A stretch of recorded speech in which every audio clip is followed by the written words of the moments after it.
خطلان سینما تقدیم میکند.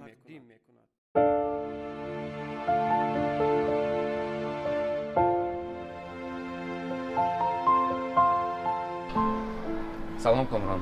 سلام شما. ساز خوبی؟ سلامت خوب. خودت ساز؟ میشه ساز. کامران بیا امروز به همراه من به کتابخانه رویم.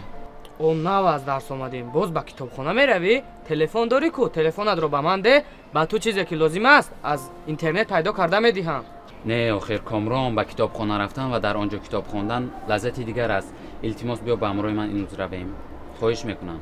به کتابخانه میرویم اما کار اساسی خودمون چی میشود؟ بعد از کتابخانه حتما میرویم کار اساسیمون رو بود میکنیم. التماس. خیر میلش بیا میرویم. میرویم.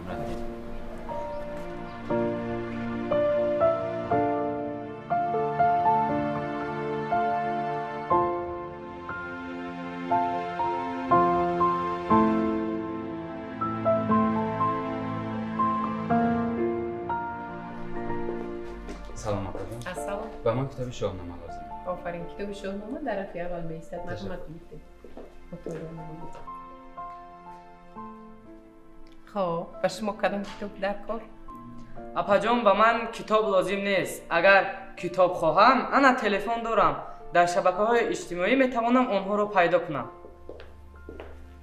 آفرین شما اینجا بگذارید.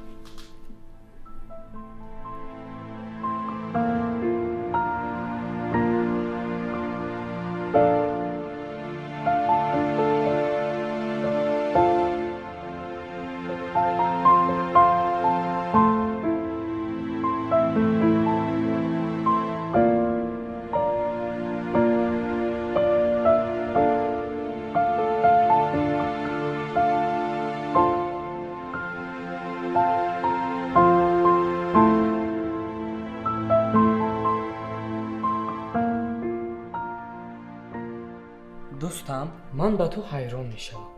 هر روز بعد از درس به کتابخانه تو نیز مانند من تلفن داری.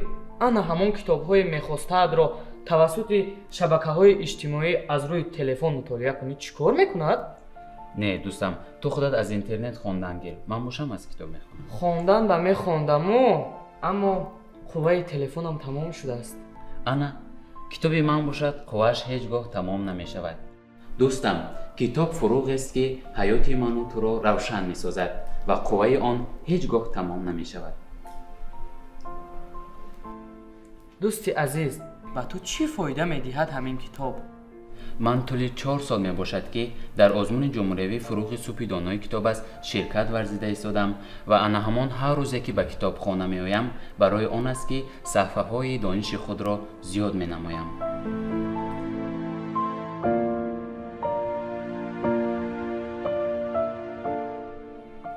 دوستی عزیز یک سوال دیگر. باز چی؟ این کتاب رو اینقدر با شوق خوانده ایستاده ایم. این چی کتاب می باشد؟ این کتابی شاهنامه می باشد دوستم. اگر در خیالت باشد فیلمی رستم و سهراب را یکجایی با همراه همسینفانمون تماشا کرده بودیم.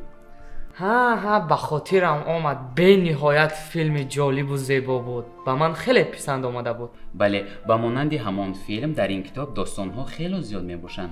دوستم این طور که باشد پس همین کتاب رو به من ده تا من مطالعه کنم.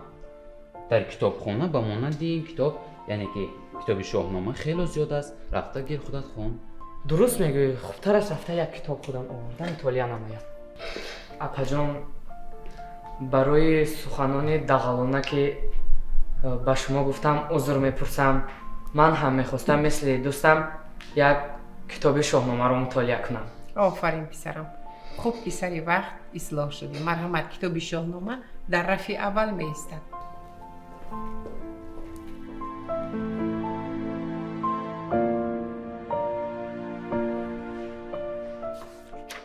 دوستم آن چیزی که من میخواستم مطالعه کردم. میرویم اکنون. اختیارت.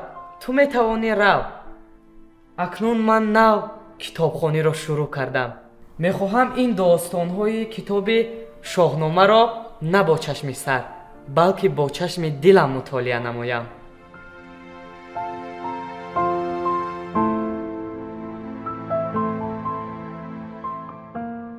کتاب ثروتی بی‌بهای هر یک قوم و ملت. دوستی بی‌غرض و راهنما به سوی معرفت و دانش است. امام علی رحمان.